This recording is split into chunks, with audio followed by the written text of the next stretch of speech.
पिछले एपिसोड में हमने देखा था कि वांग को एक बंदा मिला था जो उसे लाइफ और डेथ के आर्टिस्टिक कंसेप्शन के बारे में काफी अच्छी जानकारी दे रहा था। उसकी मदद से वांग यहाँ पर अपने लाइफ और डेथ के आर्टिस्टिक कंसेप्शन को बहुत अच्छी तरह से सीख जाता है, जिसके बाद वांग जाओ कंट्री जाकर वहाँ पर अपने ब्रेक थ्रू की तैयारी करने लगता है। उसने सबसे पहले डिसाइड किया था कि वो अपनी क्लोन बॉडी और ओरिजिनल बॉडी को अलग कर देगा और उसके बाद ओरिजिनल बॉडी एंशिएंट गॉड के मेथड को फॉलो करेगी और उसकी क्लोन बॉडी नॉर्मल तरह की कल्टीवेशन को फॉलो करने वाली है। जिसके बाद उसने अपनी क्लोन बॉडी और ओरिजिनल बॉडी को अलग करते हुए वहां पर कल्टीवेशन करना शुरू कर दिया था ताकि वो दोनों का ब्रेक थ्रू करवा सके। जिसके बाद यहाँ से ये एपिसोड शुरू होता है। तो इस एपिसोड की शुरुआत में वांग वहां पर अपनी ओरिजिनल बॉडी को ब्रेक थ्रू करवाने में मदद कर रहा था, जिस वजह से ओरिजिनल बॉडी एक पूरी तरह के फॉर्मेशन के अंदर वहां पर घिर चुकी थी और वो फॉर्मेशन वहां पर उसकी मदद कर रही होती है ताकि वो अपना ब्रेक थ्रू कर पाए। और ये चीज करने के लिए सबसे पहले जो वांग की ओरिजिनल बॉडी है उसने सबसे पहले अपना फाउंडेशन लेवल ब्रेक थ्रू किया था, नेट से 100 लेवल ब्रेक थ्रू किया था। तो उनकी पावर को पहले हटाना पड़ेगा, उसके बाद ही वो एंशिएंट गॉड के मेथड को फॉलो कर पाएगी। तो जैसे यहाँ पर वांग का सबसे पहला ब्रेक थ्रू जो कि उसका फाउंडेशन लेवल का था, जैसे वो वहां पर टूटता है, वांग की ओरिजिनल बॉडी को बहुत ज्यादा तकलीफ होने लग गई थी। लेकिन फिर भी वांग की ओरिजिनल बॉडी अपने क्लोन से कहती कि रुकना मत, ये प्रोसेस चलते रहना चाहिए जब तक कि मैं यहाँ पर अपना ब्रेक थ्रू ना कर लूं। इसलिए क्लोन बॉडी वापस से वांग की जो पुरानी कल्टीवेशन में ब्रेक थ्रू थी उन सभी पावर को उसकी बॉडी के अंदर से निकाल रहा होता है। ओरिजिनल बॉडी बिल्कुल दर्द से एकदम कर्रा रही थी। जिसके बाद वांग जैसे ही वहां पर उसकी रेड लाइटनिंग की पावर को अपने अंदर से निकालने की कोशिश करता है, रेड लाइटनिंग की पावर ओरिजिनल बॉडी को जल्दी छोड़ने के लिए तैयार ही नहीं थी। वो जैसे ही बाहर आती है हर जगह एकदम तबाही मचाने लग जाती है। इसलिए क्लोन बॉडी जो थी वो वहां पर फॉर्मेशन बनाते हुए रेड लाइटनिंग की पावर को कंट्रोल करने की कोशिश कर रही थी ताकि वो उसे थोड़ा शांत कर सके, वरना तो वो हर चीज को तबाह कर देगी। जिसके बाद आखिरकार काफी देर की मेहनत लगती है, लेकिन तब भी क्लोन बॉडी ने वहां पर रेड लाइटनिंग की पावर को फॉर्मेशन के अंदर कैद कर लिया था। इस वजह से अब वो वहां पर शांत हो चुकी थी। वांग की ओरिजिनल बॉडी क्लोन से कहती कि अब मुझे रेड लाइटनिंग की पावर की जरूरत नहीं है, उसे तुम ही अपने पास रखो, मुझे वो चीज दो जिसकी मदद से मैं अपना एंशिएंट गॉड का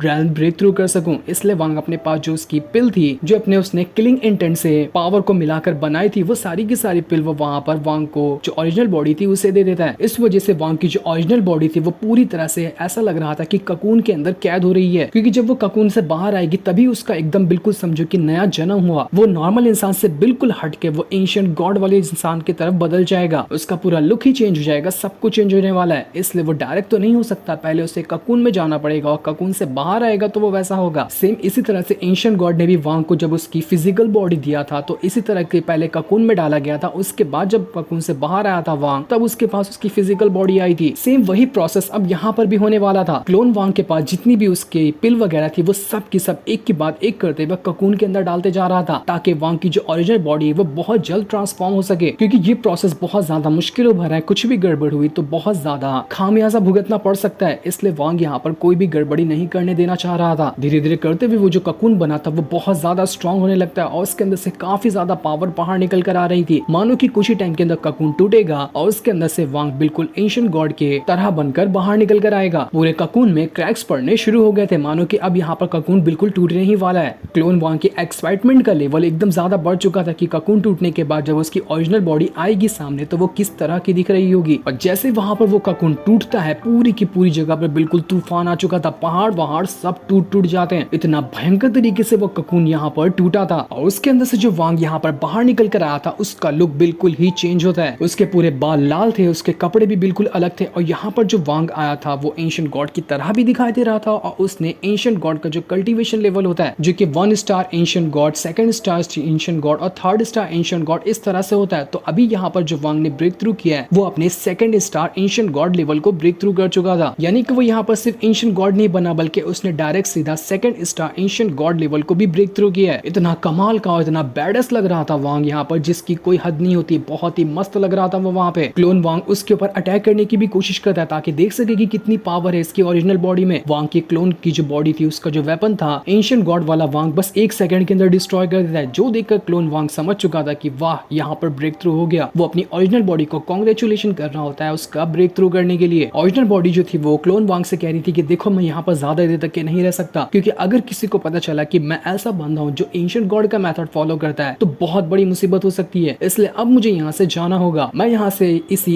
प्लैनेट की जितनी हो सकता है उतनी गहराई में जाऊंगा और वहां जाने के बाद वहां का एक्सपीरियंस हासिल करूंगा। तुम्हें तुम्हारे आगे के सफर के लिए बेस्ट ऑफ लक। अब मैं यहाँ से अपना नया सफर शुरू करने वाला हूँ। इसके बाद ओरिजिनल बॉडी जो थी वो वांग की वहां पर फॉर्मेशन बनाते हुए हुए जमीन के अंदर जाने की तैयारी करने लगती है ताकि वो जितना हो सकता है उतना जमीन के अंदर जा पाए। अब ओरिजिनल बॉडी का काम तो खत्म हो चुका था, इसलिए क्लोन बॉडी वहां पर कहती कि चलो एक काम खत्म हो गया, अब मेरी क्लोन बॉडी की बारी है transformation of god level break through करने की। तो अब यहाँ पर क्लोन बॉडी जो थी वो वहां पर अपना transformation of god level break through करने की तैयारी शुरू कर देता है, जिसके ऐसा करते ही वहां पर बिल्कुल तूफान सा आ चुका था। हर तरफ एकदम आंधी तूफान आने लग गया था। जैसे वांग यहाँ पर अपना लाइफ और डेथ का आर्टिस्टिक कंसेप्शन एक्टिवेट करता है, मानो कि अब यहाँ पर हर जगह बिल्कुल तहस नहस हो जाएगी, आसमान फट जाता है, बिल्कुल भूकंप आ चुका था वहां पर। इस चीज को देखकर जुआन दाओ सेट जो यहाँ पर मौजूद है इस इलाके के अंदर, वहां के हर एक मेंबर को एकदम हैरानी होती है, ये अचानक से तूफान कैसे आया, क्या हो रहा है यहाँ पर। अच्छे से अच्छे कल्टीवेटर का वहां पर दिल धड़कने लग गया था कि ऐसा लग रहा है कोई मुसीबत आने वाली है। किसी को कुछ समझ नहीं आ रहा था कि यहाँ पर असल में हो क्या रहा है। तो वहीं वांग अभी तक के आराम से अपना transformation of god level break through करने में लगा हुआ था। जुआन दाओ सेट के जो पावरफुल एल्डर थे उन्हें समझ आ चुका था कि यहाँ पर कोई ना कोई तो ऐसा बंदा है जाओ कंट्री के अंदर जो अपना transformation of god level break through कर रहा है। इसलिए पूरा का पूरा जुआन दाओ सेट देखने के लिए जा रहा था कि ऐसा कौन सा बंदा आ गया यहाँ पर जो इतना ज्यादा स्ट्रॉन्ग है। किसी को समझ नहीं आता कि अगर चलो माना कोई यहाँ पर ब्रेक थ्रू कर रहा है तो वो इसी जगह को क्यों चुनेगा। हो सकता है ऐसा हो कि जो बंदा ब्रेक थ्रू कर रहा है उसका कोई ना कोई रिलेशन होगा जाओ कंट्री के साथ, तभी वो यहाँ पर आकर अपना ब्रेक थ्रू कर रहा है। पावरफुल मास्टर जो था वो सभी से कह रहा था कि ऐसा कहा जाता है कि कोई भी बंदा जब अपना transformation of god level break through कर रहा रहता है ना, तो उसके अंदर से निकलने वाले ऑरा के सामने कोई नॉर्मल कल्टीवेटर भी आ जाए तो उसकी भी पावर बढ़ जाती है। तो जितने भी डिसेबल यहाँ पर आए सभी अपनी तैयारी कर दो और ये जो ऑरा यहाँ पर उस बंदे के अंदर से निकल रहा है उसका इस्तेमाल करते हुए अपनी कल्टीवेशन शुरू कर दो। इसलिए पूरा जुआन दाओ सेट वहां पर अपना कल्टीवेशन करने लग गया था। वांग के बॉडी से जो निकल रहा ऑरा था उसकी वजह से वांग की क्लोन बॉडी की जो सोल थी वो एकदम ज्यादा बड़ी होने लग जाती है, क्योंकि यही सोल थी जो एक गॉड के हिसाब से बनेगी। वांग के पास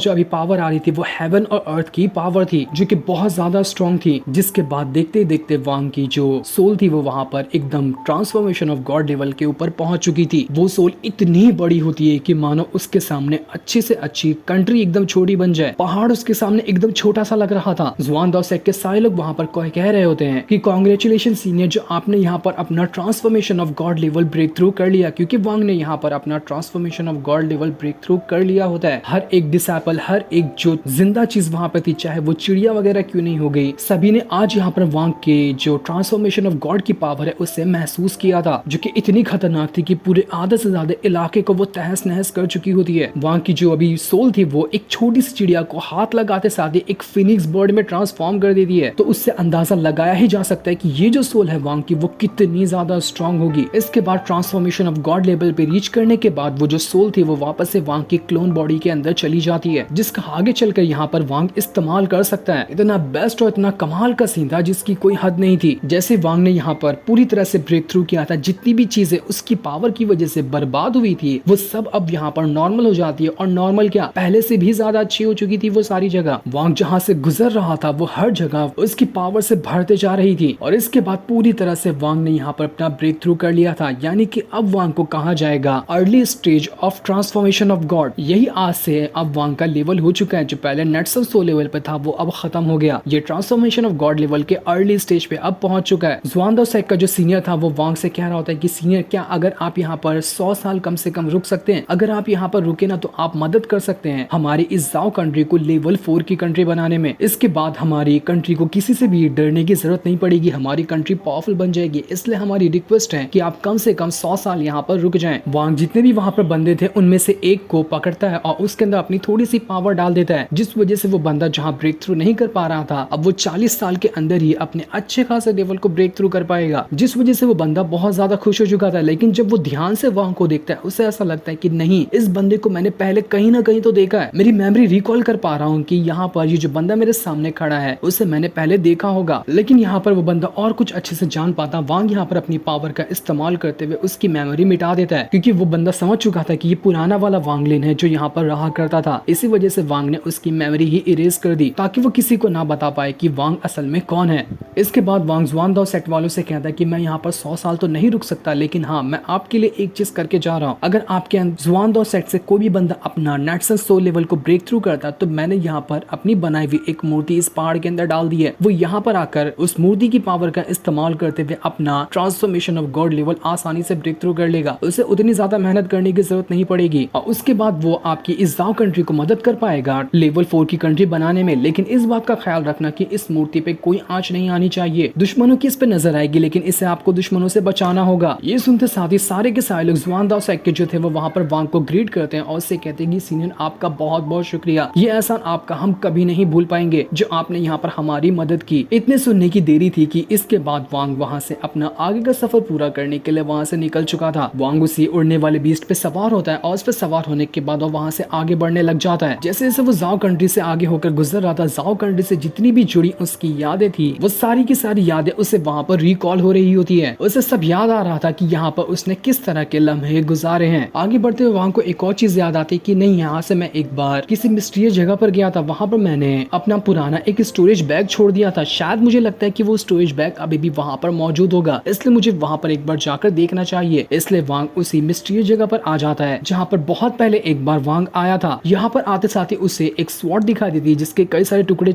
थे। वांग उस चीज को देखकर कहता है कि अरे हाँ, शायद मैं इसे तो ढूंढ रहा था, यही वो स्वॉर्ड है ना जिसे मैं ढूंढने आया था। लेकिन वांग को वहाँ पर कुछ यहाँ पर भटकती हुई सोल वगैरह दिखाई देती है, जो सोल यहाँ पर उस स्वॉर्ड की पावर को अपने अंदर एब्जॉर्ब करने की कोशिश कर रही थी। वांग ने जैसे यहाँ पर अपनी पावर का इस्तेमाल करते हुए उस स्वॉर्ड के जो टुकड़े थे उन सभी को जोड़ने की कोशिश की थी। उन सभी भटकती हुई सोल को पता चल जाता है कि यहाँ पर कोई बंदा जरूर आया है जो यहाँ पर उनकी वो स्वॉर्ड हासिल करने के लिए आया है। इस वजह से वो सारी सोल वहाँ पर भड़क जाती है और भड़कने के बाद वो वांग की तरफ ही बढ़ने लग गई थी ताकि वो उसके ऊपर हमला कर सके। वांग वहाँ पर उस सोल को देखकर कह रहा था कि अरे बाप रे, इन कीड़ों की भी औकात आ गई जो यहाँ पर मुझसे हमला करने के लिए आ रहे हैं। चलो अच्छी बात है, यहाँ पर मुझे अपनी नई पावर इस्तेमाल करने का मौका मिलेगा। इसके बाद वांग वहाँ पर अपनी पावर को एक्टिवेट करते हुए उस भटकती हुई सोल को किसी और वर्ल्ड के अंदर ही टेलीपोर्ट करा देता है और उसे अपने लाइफ और डेथ के आर्टिस्टिक कंसेप्शन से गुजार रहा था। इस वजह से उस भटकती हुई सोल को इतनी ज्यादा तकलीफ होती है कि वो दर्द से चिल्लाने लगता है। उसकी आवाज सुनकर बाकी सोल जो वहाँ पर मौजूद थी वो सब भी घबरा जाती है कि इस बंदे ने हमारे साथी के साथ ये क्या कर दिया। जिसके बाद वो भटकती हुई सोल वांग के कंट्रोल में आते हुए अपने ही साथियों का वहाँ पर खेल खत्म कर देती है, जिस वजह से बाकी सोल यहाँ पर मर चुकी थी। जिसके बाद वांग वहाँ पर अपने गॉड स्पिरिट को बाहर निकाल लेता है क्योंकि उनमें से जो एक भटकती हुई सोल थी उसने वो स्वॉर्ड को चुरा लिया था और वो स्वॉर्ड लेकर भाग रही थी। इस वजह से वो जो गॉड स्पिरिट थी उसने एक ही हल्का सा अटैक करते हुए उस सोल को पकड़ा और उसके पास से वो स्वॉर्ड निकाल लिया होता है उसने। जिसके बाद वो सोल दोबारा से वांग की बॉडी के अंदर ही चली जाती है। अब आगे इसी तरह से वांग को कभी भी जरूरत पड़ेगी तो उसकी वो अपनी गॉड वाली स्पिरिट को बाहर निकालेगा और उसका इस्तेमाल करते हुए किसी के ऊपर भी अटैक कर पाएगा। जिसके बाद वांग वहाँ पर वो जो स्वॉर्ड थी उसे अपने पास रख लेता है। जिस चीज को लेने के लिए वो यहाँ पर आया था वो चीज उसे वहाँ पर मिल चुकी थी और जब भी वांग को कुछ खुशी मिलती तो वो अपनी खुशी अपने पेरेंट्स के साथ जाहिर करता। तो वो सबसे पहले अपने घर पर आता है और अपने पेरेंट्स से कह रहा था कि मम्मी पापा, आपका जो बेटा है वो आज यहाँ पर ट्रांसफॉर्मेशन ऑफ गॉड लेवल को ब्रेक थ्रू कर चुका है। इसके बाद मुझे इन्फेंटाइल ट्रांसफॉर्मेशन लेवल को ब्रेक थ्रू करना है। उसके बाद मैं सीनियर सीतू नान को भी अवेक कर लूंगा जो कि डीप स्लीप में है और मुझे पूरी उम्मीद है कि जो सीतू नान है ना वो मेरी मदद कर सकते हैं आप लोगों को वापस से दोबारा जिंदा करने में। इसलिए बस थोड़ा सा इंतजार और कीजिए। अगर दुनिया में कोई भी रास्ता होगा आपको वापस से हासिल करने का तो मैं वापस से आपको हासिल करने की कोशिश करूंगा। मेरा इंतजार करना, आपका बेटा आपको कैसे भी करके बचा कर ही रहेगा। वांग वहाँ पर कह रहा होता है कि अगर मुझे अपना इन्फेंट ट्रांसफॉर्मेशन पीरियड को ब्रेक थ्रू करना है तो उसके लिए बहुत ही ज्यादा रेयर तरह की ट्रांसफॉर्मेशन ऑफ पिल की जरूरत पड़ेगी और जो कि हो सकता है कि वो मुझे उसी इमॉर्टल रेल्म के अंदर मिले जहाँ का मुझे वो फर्नेस मिला था। लगता है अब मुझे वहाँ पर उसी रेल्म के अंदर जाना पड़ेगा ताकि वहाँ जाने के बाद मैं उस पिल को हासिल कर सकूं जो मुझे इन्फेंट ट्रांसफॉर्मेशन ऑफ लेवल को ब्रेक थ्रू करने में मदद करेगी। ये ट्रिप बहुत ज्यादा खतरनाक होगी क्योंकि मैं नहीं जानता कि वहाँ पर कितने तरह के खतरे मौजूद हैं जो मेरी जान लेने के लिए वहाँ पर तैयार होंगे। लेकिन खतरों से लड़ने वाले का नाम ही तो वांग लिन है। मैं कोई खतरों से नहीं डरता। मैं चाह रहा हूँ यहाँ पर से इमॉर्टल रेल्म के अंदर देखता हूँ कि मुझे मेरा मकसद पूरा करने से कौन ही रोक सकता है। जिसके इतना कहते ही ये एपिसोड यहीं पर एंड हो जाता है। बहुत ही कमाल का और जबरदस्त एपिसोड था।